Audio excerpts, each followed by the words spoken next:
चलिए और एक और बड़ी खबर की ओर रुख कर लेंगे। उत्तराखंड से जुड़ी हुई एक और बड़ी खबर सामने आ रही है। चार धाम यात्रा को लेकर अब यात्रियों में उत्साह लगातार बढ़ रहा है, चूंकि संख्या श्रद्धालुओं की अब बढ़ती जा रही है। यात्रा में श्रद्धालुओं का जनसैलाब उमड़ा है। केदारनाथ, बद्रीनाथ में बड़ी संख्या में श्रद्धालुओं की तादाद है। यमुनोत्री, गंगोत्री में भी श्रद्धालुओं की भारी भीड़ है, जहां यात्रियों के लिए व्यवस्थाएं की जा रही हैं। सरकारी तंत्र श्रद्धालुओं से अपील कर रहे हैं।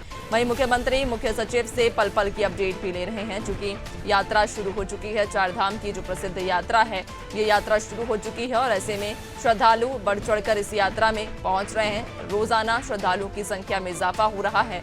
केदारनाथ, बद्रीनाथ के कपाट खुल चुके हैं, जिसको लेकर श्रद्धालु अब बड़ी संख्या में पहुंच रहे हैं, दर्शन कर रहे हैं और रोजाना ही यहां श्रद्धालुओं की संख्या में भी इजाफा हो रहा है। यमुनोत्री, गंगोत्री में भी श्रद्धालुओं की भारी भीड़ इस वक्त देखी जा रही है, जहां यात्रियों के लिए व्यवस्थाएं की जा रही हैं। सरकारी तंत्र श्रद्धालुओं से लगातार ये अपील कर रहे हैं कि अपनी सुरक्षा के मुताबिक ही यहाँ पर वे यात्रा करें। उन्होंने सभी श्रद्धालुओं से ये भी अपील की है कि वहाँ पर सामंजस्य बनाकर रखें, आपसी सामंजस्य के साथ इस यात्रा को पूरा करें।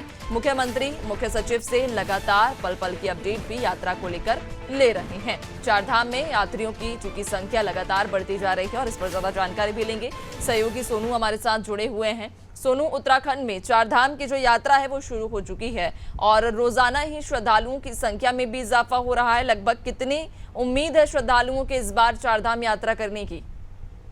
देखिए, इस बार ये उम्मीद की जा रही है कि अभी तक पिछले सालों की जो यात्रा रही है उसके सभी रिकॉर्ड टूटने वाले, क्योंकि अभी कुछ समय में ही जो तमाम श्रद्धालु हैं उनकी आस्था का जनसैलाब उमड़ता हुआ नजर आ रहा है। और अभी तक की अगर हम बात करें तो यात्रा शुरू हुए बहुत ज्यादा लंबा वक्त नहीं हुआ है। बावजूद इसके 26 लाख से ज्यादा यात्री जो हैं वो अपना पंजीकरण करा चुके हैं। यात्रियों की सहूलियत के लिहाज से व्यवस्थाएं की जा रही, चाहे वो टोकन व्यवस्था हो, चाहे वो पंजीकरण की व्यवस्था हो, और बार बार जो सरकारी सिस्टम है, सरकारी तंत्र के स्तर पर ये अपील भी की जा रही है, क्योंकि पर्वतीय क्षेत्रों में अक्सर मौसम का मिजाज बदलता रहता है और बदलते मौसम का मिजाज सरकारी तंत्र के लिए, सरकार के लिए चुनौती बन जाता है। तो बार बार ये अपील भी की जा रही है कि जो भी श्रद्धालु बड़े मनोभाव के साथ यहाँ पहुंच रहे हैं, उनकी सहूलियत के लिए ही सरकार ने संकल्प लिया हुआ है और यही वजह है कि इस तमाम व्यवस्थाओं को चाक चौबंद किया जा रहा है।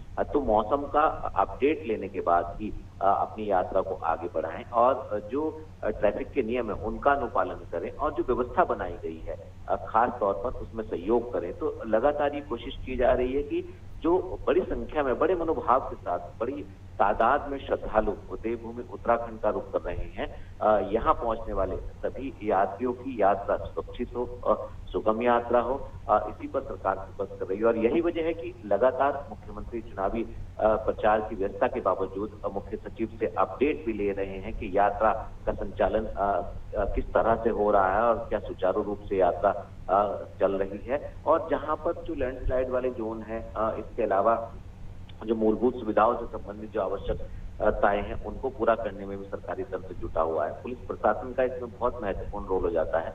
खास तौर पर जो पर्यटन विभाग के अधिकारी हैं उनका बहुत महत्वपूर्ण रोल हो जाता है और यही वजह है कि अतिरिक्त संख्या में पुलिस को तैनात किया गया है और पुलिस के जो आला अधिकारी हैं वो ग्राउंड जीरो पर जाकर वास्तविकता से रूबरू भी हो रहे हैं। और स्वास्थ्य का इसमें बहुत महत्वपूर्ण पहलू है, क्योंकि जो मैदानी क्षेत्रों से नैन्सी यहाँ पर दर्शन करने के लिए पहुंचते हैं, जब यहाँ की आबोहवा, यहाँ की जलवायु में वो दर्शन करने के लिए पहुंचते तो कहीं ना कहीं स्वास्थ्य एक बड़ा पहलू हो जाता है। और यही वजह है कि स्वास्थ्य विभाग लगातार तीर्थ यात्रियों की स्क्रीनिंग कर रहा है और उनका परीक्षण कर रहा है। तो ऐसे में कोशिश यही की जा रही है कि सभी यात्री एक अच्छा और सुखद यात्रा का संदेश लेकर वापस लौटे।